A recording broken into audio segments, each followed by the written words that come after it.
Hi everybody, welcome to yet another video. So today we're having a little look, unboxing video basically. It's the Avalon A30, which is their relatively new minigun.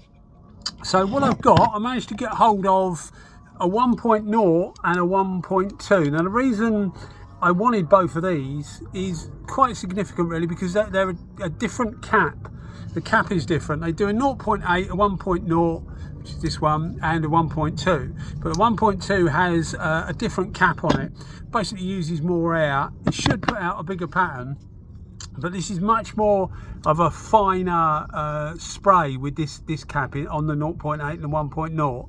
So we're going to do a normal thing with a little spray out and that, and just see what the difference is between these two. To give you an idea of size, we will whip this apart just to show you what I think is the good parts and maybe not so good parts of it. But that's an SRI Pro Lite S, or what it used to be called, SRI Pro. That's right, it used to be purple. Then they did gold ones, and now they're doing blue ones. Same gun basically, just different designations. But that's the current incarnation of it, the Pro Lite S, and this is the Avalon. So to give you an idea, it's actually quite a small, physically small gun. This isn't that big compared to some minis. It's not as small as an A30. I would have got my A30 out, but I've actually lent it to somebody. But just to show you the difference, so it's quite a small mini as far as mini guns go. As I say, we'll just strip this down. I use this one, doesn't matter which one. But what you get with it, obviously you get a small box, but what you get with it is actually quite comprehensive. You get an Avalon spanner, which is thickish. It's not as thick as, say, the Poorfish spanners. And the reason I mention that is not for the longevity of the spanner, but the thicker the spanner is, the wider the contact point is for the tip. So it actually means that the tip lasts longer, you know, when you're putting pressure on it. Although you shouldn't overdo them anyway, but sometimes you need to do them up tight. Anyway, you get a spanner, you get a little cleaning brush, a filter, which I never use, a little Allen key, and you get another couple of brushes, one for your teeth and one for the gun, I guess. You also get a couple of gaskets, and we'll come on to the gaskets in a minute, because when we just whip that apart and I show you. But these two gaskets here are spare gaskets. You also get an adapter. It's actually not the fitting I use, doesn't matter, but you do get it. But you also get, which is quite comprehensive in their stuff really, you get a Avalon lubrication oil. So it's just a lubrication oil for the, you know, the back of the needle and things like that. You might want to lubricate. But you also get a PPS Mark 1 adapter. It says here that the thread, it says 1/4 inch PF male, but it is actually exactly the same thread as the Iwaters, so the WS400s, the LS400s, the Kiwami 4s, the W300s, etc. Same adapter, but you get it with it anyway. But as I say, it's PPS1, not PPS2. But you also get a reasonable quality regulator. Now when I say reasonable quality, I think you'll find that it's exactly the same. And if I light out of the way, I could have been prepared, couldn't I? I'm obviously not. That's never the one you actually want, is it? That's the one I want. Right, so you see the gauge there. That's the actual clock face of the gauge. Well, this is actually a Meiji gauge with an Iwata dial on it. But if you have a look at that, they are exactly the same. And that leads me to the point that I think that Iwata gauges are actually made in Taiwan. And this is made in Taiwan. And I wouldn't be surprised if Avalon make the gauges for Iwata. It's exactly the same as the Iwata, except it's got Avalon written on it. So these things retail in the UK for about £30–35. So it's quite a nice touch to get given this with the gun. Well, I suppose you're not giving it, but you know, you're paying for it with the gun. I personally don't like these. One, because they are purely a gauge, which most gauges are, I credit you that. But I actually prefer gauges with a diaphragm regulator in them these days, because it really smooths the delivery out. Even though I've got a diaphragm in line, it still smooths the delivery out more. I'll put a link in the description if you want to know a bit more about that, when I did a test on some regulators, and it just go to the second half of the video and it will show you more about why a diaphragm regulator is a good idea, in my opinion. But as I say, it's not actually the quality of a diaphragm regulator, but it's reasonable quality. The thing I don't like about these, the same goes for the iWater, is that this thing here is made of, it's aluminium, it's anodized aluminium, and it really doesn't take much on and off before the threads go. So you're better off gaining a little bit of weight and putting some proper metal, a chromed cap on there or something. But anyway, you get it for, well, effectively for nothing. So it's worth knowing, I guess. Let's come to the gun then. So the gun has exactly the same, I use a Walcom spanner, because the Walcom spanner is actually a bit thicker. Hopefully you can see. But I'm pulling the lever back, by the way, so the needle's not in contact with the tip, because it can wear the tip out. But again, you come to this gasket, where this gasket sits in there.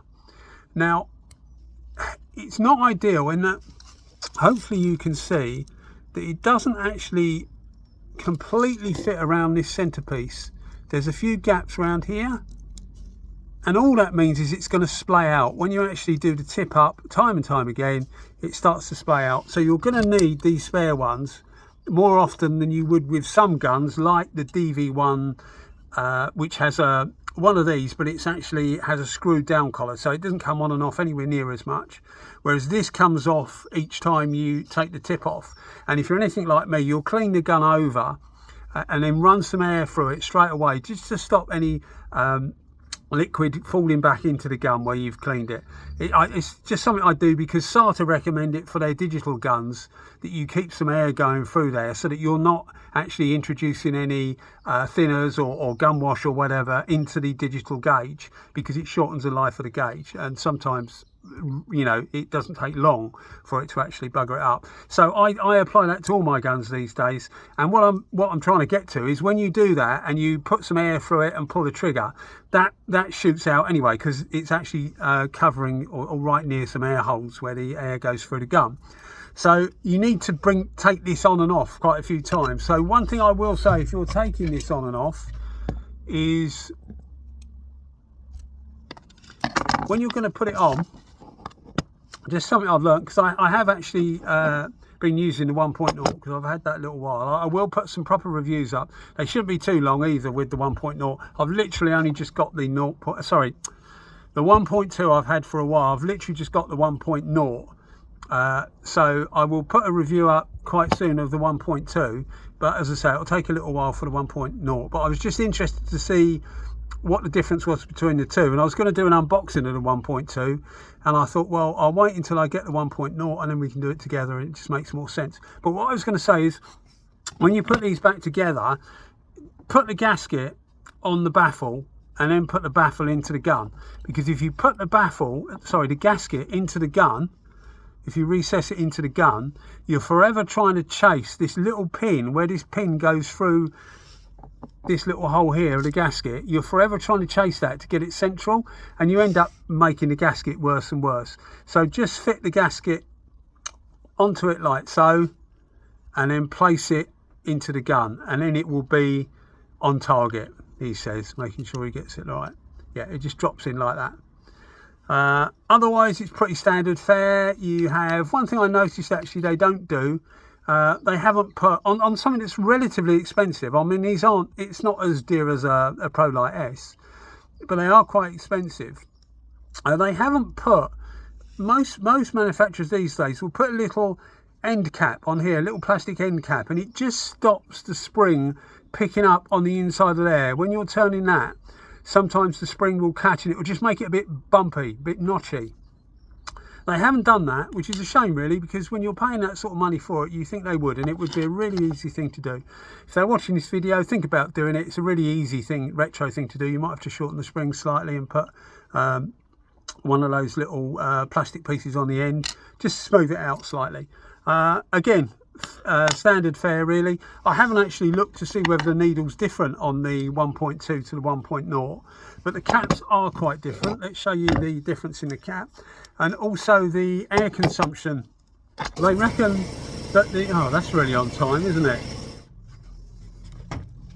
What a pain in the backside that was. Right, they reckon that the air consumption for the 1.2, which is, it doesn't actually say, does it?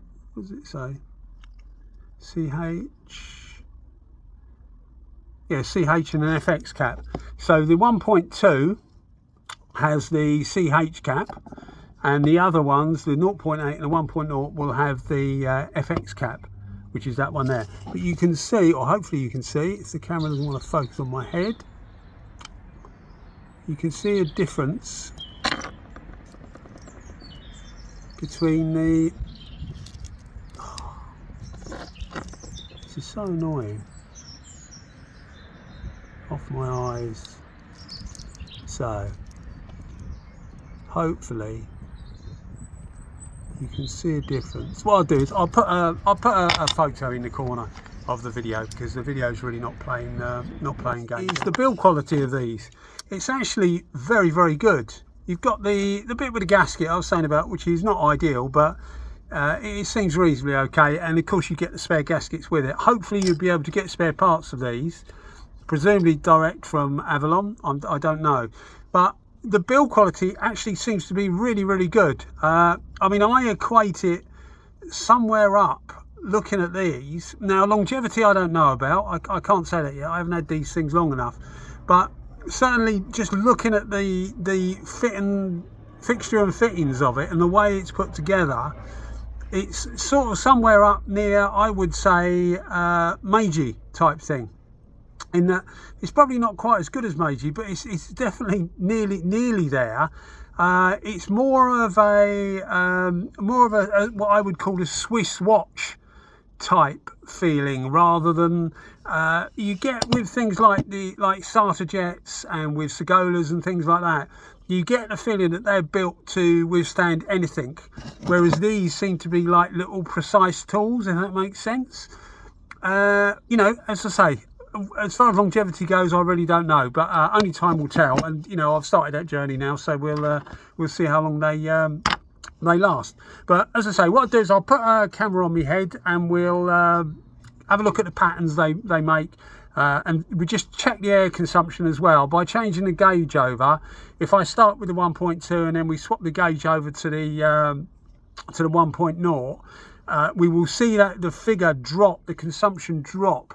So we'll get an idea of how much less it's actually using. So I'll put a camera on my head and we'll go on to that now. So we'll start off with the CH cap, which is a 1.2.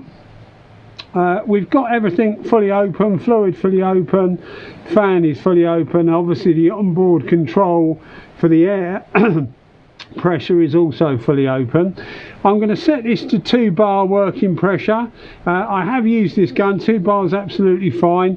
Interestingly, the 1.0 and the 0.8 version with the different cap also specify a 2 bar or thereabouts. So it's a shame they didn't make it a lower pressure version like the Pro Lite S and some of the other guns. So let's get this at 2 bar. There we go, 2 bar. So the material in here is actually a clear coat with some tinter in it, to make it red, just make it more visible. And it's 18 seconds for a Ford 4 cup or a DIN 4 cup. And for those that don't know, because some people do ask, that is a DIN 4 cup.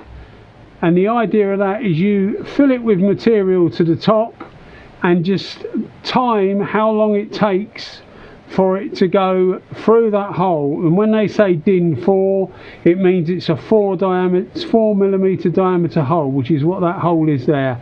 And that's how you get your setting. And you'll see a lot of technical data sheets will give you a time that the material should take to go through a Ford 4 cup, and then you know whether you've got the viscosity right or not. So that's what I'm saying when I say 18 seconds on a Ford 4 cup. If I fill that to the top, it will take 18 seconds for that to go through. Right, so let's, as I say, 1.2 version, 2.0 bar, so 29 psi. We'll do a couple of spray outs that way, and we'll do a horizontal one as well. And the idea of that is it gives us an idea of how even the pattern is. We've got enough material in there, so it should work sideways. The other thing I didn't mention actually on the unboxing part of the video was that you do get a cup with it. This is actually the cup you get with it. As I say, it's actually the same thread as some of the iWater guns, and also the bodies on these are exactly the same. The only difference is the tip and the cap. Right, let's have a go, shall we? I need my trusty iWater spanner, which is there. Right, so this is 7 inches. It's probably a bit much actually, but we'll keep it the same for both of them and it'll give us an idea. That's quite a big pattern. Let's try again. Seems slightly bottom heavy. That may just be me. Let's make sure I'm actually holding it square. Yeah, it's just me. I'm just not holding it square. If I'm tilting it up like that, you get more at the bottom than the top. So let's do a sideways one and see. I'm not sure whether the camera can pick all this up, but we'll see. It's pulsing because there's not enough material in there to make it, because obviously that's the problem with a gravity feed gun. But we'll just try and tilt it a bit. See how even that is. So I'll hook that off and we'll leave it on the base there, and I'll hook up the other one and we'll see how we go. But that seems to be dropping quite evenly, so it seems like an even pattern. Yeah, as I say, I'll hook up the other one and we'll see how we go. So we're now with the FX cap, so 1.0. Again, everything is fully open, fluid, fan, etc. We're going to do it at 2 bar. I haven't used this gun at all. We're going to do it at 2 bar because that's what's recommended. So it's not a lower pressure version. And you can already see that the gauge is actually higher. It's pulling, well, I just actually adjusted it down, but it's pulling about 2.2, 2.3 bar, which would suggest that it's, well, it would tell you that it's using less air, but I don't think it's quite the difference that Avalon say, in that it's 2 CFM, which is about 40% less. To give you an idea, they're claiming it's somewhere around where the Pro Lite S with the not the TE5 cap, because that's 3.8, with the HV5 cap, which is about 4.5 CFM, but I reckon this is probably going to be about 5 CFM. Anyway, let's dial it down to 2 bar, so 29 psi. We'll do the distance the same, the fluid is obviously exactly the same, and see what we get. Just see the pattern size really.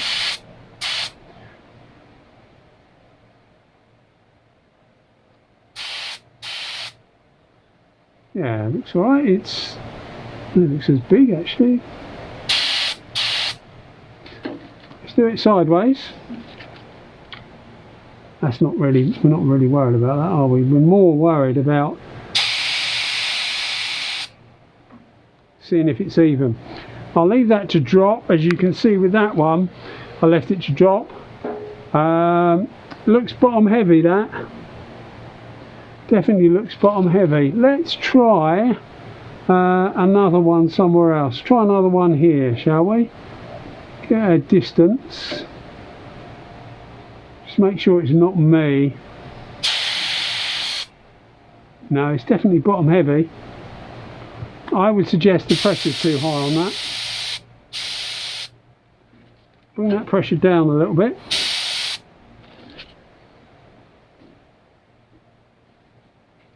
And we'll see. It's still a bottom heavy pattern, I reckon. So anyway, we'll see how it actually works, but it definitely seems like a bottom heavy pattern to me. I'll get this down and we'll have a closer look. Okay, so this is the 1.0 with the FX cap. You can definitely see here bottom heavy. Now this is at reduced pressure, this is at 1.7 bar, which is about what, 23 psi. So I haven't reversed the cap round the other way because I need to get used to it. It's literally the first time I've done anything with it, but it does suggest that the pattern's not particularly even. As far as the pattern size goes, even these ones here, you can see it does look a bit more bottom heavy, or it does seem more even actually. So it could just be that the gun's on its side, although I deliberately kept the setup exactly the same, so it shouldn't make any difference to the way it sprays.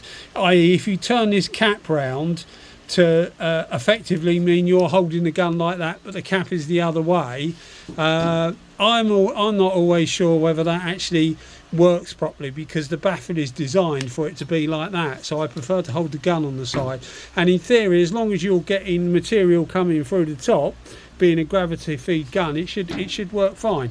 Anyway, that's that one, and you can see the pattern size is around about, it's about 7.5 inches.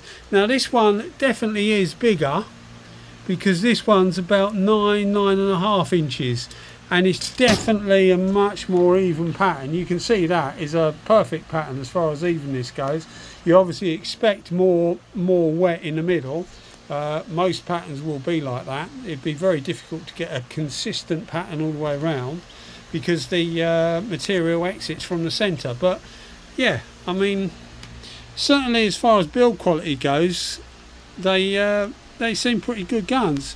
But I'm gonna get in contact with Avalon and see what they reckon the reason for that would be. Anyway guys, I hope as always you enjoyed the video, and you keep watching them, and I'll keep making them. And if you are enjoying them, maybe think about giving us a subscription and a little like, etc. Cheers guys, bye bye.